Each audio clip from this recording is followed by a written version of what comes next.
When we talk about American art, too often the conversation focuses on museum walls, abstract techniques, and individual genius.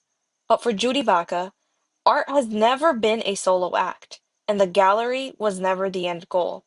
Her canvas is the city. Her brushstrokes are community stories, and her medium is truth, even when it's uncomfortable. Known for her breathtaking murals that turn walls into powerful expressions of history, Baca has given a voice to communities that have long been ignored. Today, I'm excited to take you on a journey through her life and work, exploring how her art challenges the status quo and gives us all a chance to see the world in a new light. So let's dive in. Judy Baca was born on September 20, 1946, in Los Angeles, California. A third-generation Chicana, Baca grew up in a working-class neighborhood in Watts and then Pacoima, in the San Fernando Valley. Her mother and grandmother were strong female figures who helped shape her sense of identity and pride in her Mexican heritage. But despite that pride at home, Baca often felt invisible in school and in wider society. As a young woman of color in 1950s and 60s Los Angeles, she was often treated as if she didn't belong. She wasn't supposed to take up space, literally or figuratively. So, she did the opposite. She made art that could not be ignored. She began her career as a high school art teacher, but it didn't take long before she realized that the classroom walls were too small for the stories her students needed to tell. Many of them were from marginalized communities, Latino, Black, immigrant, poor, and had experienced trauma, poverty, violence, and erasure.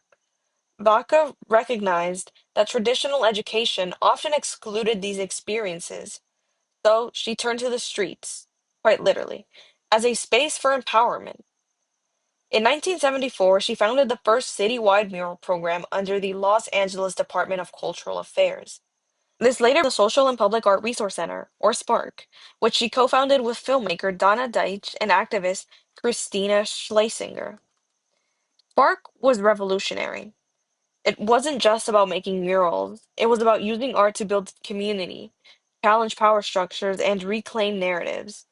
Under her leadership, Spark became a force for public art in LA and beyond, especially in communities that had been neglected or silenced.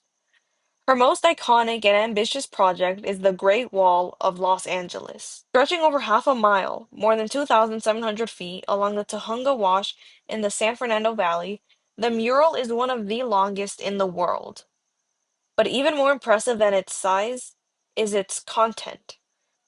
It tells the history of California from the perspective of those who are usually left out of textbooks: Indigenous peoples, African Americans, Mexican laborers, Japanese Americans during internment, LGBTQ plus activists, and many others. The Great Wall wasn't painted by Baca alone. From the start, it was a community effort. She brought together hundreds of young people, a lot of them from rival gangs, and hired them to research, design, and paint the mural. Under the guidance of artists, historians, and elders, these youth helped uncover histories that had been buried or distorted. It was about more than art, it was about transformation for individuals, communities, and collective memory. One of the most powerful parts of the mural shows Japanese American families being taken away to internment camps during World War II, while just a few panels later, we see scenes from the Zoot Suit riots, a lesser chapter of racial violence in 1940's Los Angeles, when white servicemen attacked young Mexican Americans in the streets. These stories aren't often taught in schools, but in Baca's mural, they are carved into the landscape, impossible to ignore. Baca once said, "I want to produce artwork that has meaning beyond simple decorative values. I want to produce artwork that addresses people's lives and concerns." And she's done exactly that. Her work is rooted in the idea of public memory, the belief that whose stories we tell and how we tell them shapes the world we live in. In Baca's murals, you can see the emotional weight of injustice, but also the pride of cultural resilience. What makes her work even more radical is the way she refuses to separate art from activism. For Baca, Painting a wall is an act of political resistance. The act of reclaiming space, especially in neighborhoods that have been devastated by redlining, police violence, and systemic neglect, is itself a bold and necessary move, is rarely neutral. It's often shaped by power, who gets to build, who gets to be remembered, and who gets pushed out.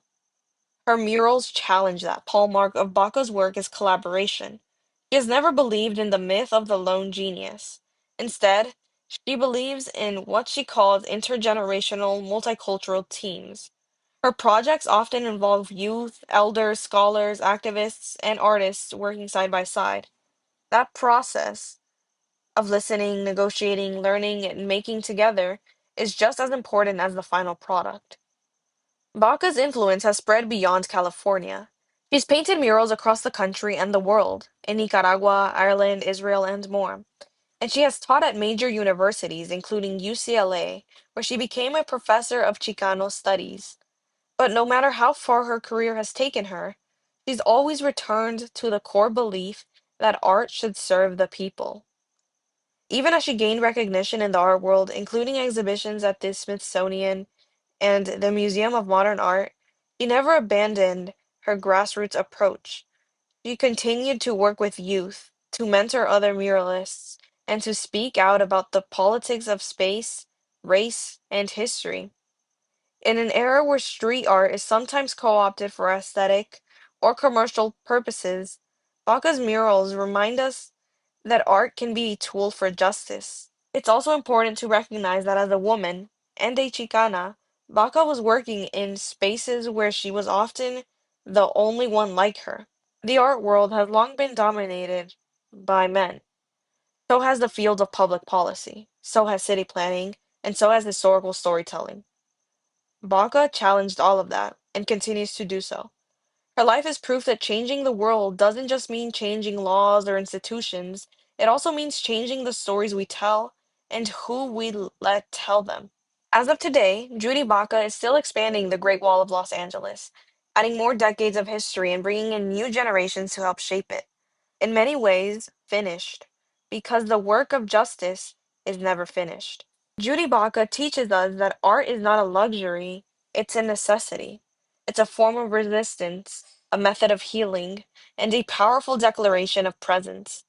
Judy Baca's influence goes way beyond her murals. She's inspired countless artists to see public art as a way to start conversations, heal communities, and resist injustice. Her work challenges old ideas about who gets to make art and whose stories matter. Thanks to her vision, women, people of color, and other underrepresented groups have a stronger voice in the art world. In the end, Baca reminds us that the stories we choose to tell and where we choose to tell them matter. And through her work, she ensures that the forgotten, the oppressed, and the overlooked are not just remembered, but celebrated in color, on concrete, in full view of the public. If you liked this video, consider subscribing to Her Story Behind the Canvas, where we explore the hidden histories of female artists who shaped the world, whether or not the world remembers them. Thanks for watching.